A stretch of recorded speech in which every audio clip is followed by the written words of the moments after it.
Part 3 of the Despots trilogy, or at least that's what I'm calling it because I doubt they intended for these 3 very different games to be part of a formalized trilogy, but they are all set in the same universe.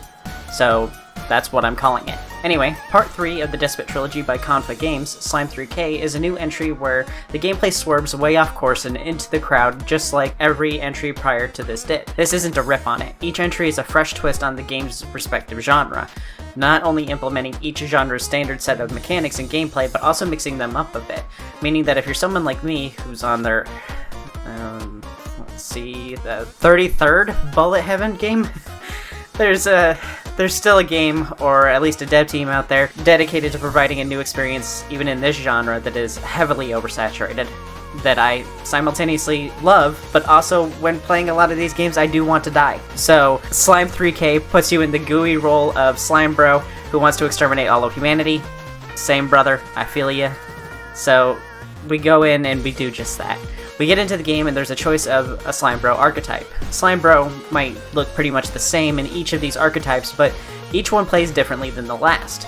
After that, we get a choice of stages. This isn't like a roguelike like Rogue Ganesia or Genesia, I don't know how to say it, or Slay the Spire where you select a path. These are pre-designed stages. Thankfully, you can go back and farm prior stages to level up and unlock new weapons to make it easier to clear harder stages. Also, just having a choice of stages means that we can choose how long we have to play, which is welcome when every other Bullet Heaven can run anywhere between 20 minutes and 2 hours in the case of Rogue Genesia or Soulstone Survivors. Once you're in a stage, it's pretty standard affair for a Bullet Heaven. Defeat enemies, pick up experience gems, level up, pick up a new weapon, and repeat until the stage timer runs out. If you played Vampire Survivors, you played this genre, because that's the entire summation of the genre. But where this one differs is you don't have to pick up the experience gems. Instead, experience gems are just given to you when you defeat the enemy. Game changing. On top of that, you have to aim many of the weapons. Revolutionary. When you level up, you still get the upgrade screen and choice of upgrades, but you now have to find the vending machine that just landed on the stage when you leveled. This is how they make you move. So wrap it up, Vampire Survivor fans, no garlic gaming here. Once you bump into the vending machine, you're given a choice of cards to buy, and each machine gives you a handful of coins to spend on it. The cards in these stores are your active and passive abilities, and they come from your deck. That's just one of the many neat features in this game. There's some slight deck building mechanics, but it's more like you're equipping the items that you can find in a stage. There's not a lot of synergy or cards playing off of each other's effects. Each card has a rarity of D, C, B, A, and S, and a deck has to have at least 3 of each rarity. So I keep my deck at a bare minimum of 15 cards, so I have more control over what I get and when I get it. Once you get one of these cards in a run, it's either stored in your active items or in your inventory. The ones in the active slots are functioning items. Even passive items have to be equipped here to work. The extra slots are mostly to help you merge cards, bringing us to the next unique mechanic. Your cards level by merging 3 of the same level into the next level. So you'll need 3 level 1s to make a level 2, and 3 level 2s for a level 3, which is the card cap, totaling to 9 level 1 cards in total needed. So you'll need 4 spaces of your inventory to level 1 card to max, because the buy that levels these cards doesn't take up a space, thankfully. So these extra slots are kind of needed. Also, thankfully, when a card is maxed, it's removed from the pool of cards that you can get from the shop, so no duplicates after the first 9, I guess. So you can use this to your advantage early on to max out low rarities so that you get more choices of high rarities. Then, later on, when you've gotten what you wanted, you can sell your low rarities by right-clicking them. You can also wait until you get your shop leveled more so you have more options and a higher chance of the higher rarities, because leveling your shop increases the rarity of cards that you can get. Shop leveling is pretty simple. Each time you hit a vending machine, the cost to level the shop will go down by 1 coin. You can wait until it's free, or you can buy it early for better rarities. And that's pretty much it for the cards and attack system.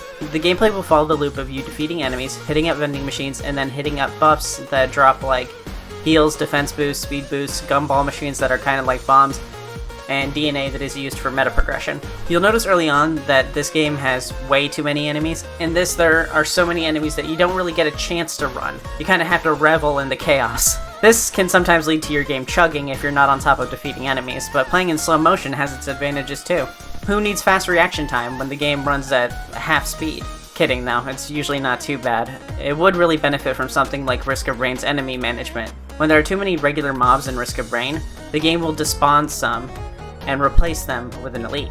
This means less enemies and a smoother gaming experience, but the same level of difficulty. After your timer runs out, you fight the boss, and when you win, you beat the stage, after which your performance will be rewarded with experience points for your account level. This unlocks new cards to add to your deck, rewarding you for farming. But you can also spend your DNA now on meta progression. This is your standard cash for skills kind of thing, except there are some more creative upgrades here. You have your regular buy this to get armor, but you also have things like leave a snail trail that damages enemies, and an armor bonus for when you're below 30% HP. Overall, there isn't many skills here, but it'll keep you busy enough.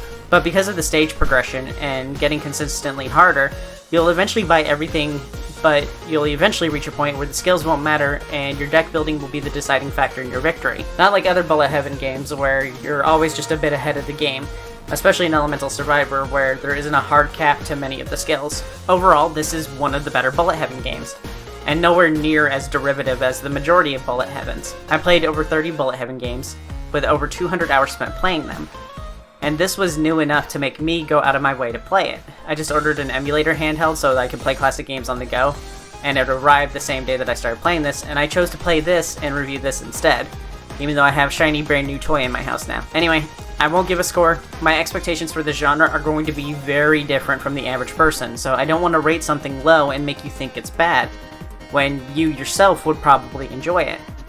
So yeah, it's a good one. Probably in my top 10, but as always, if you're on the fence about this genre, play Hollow Cure.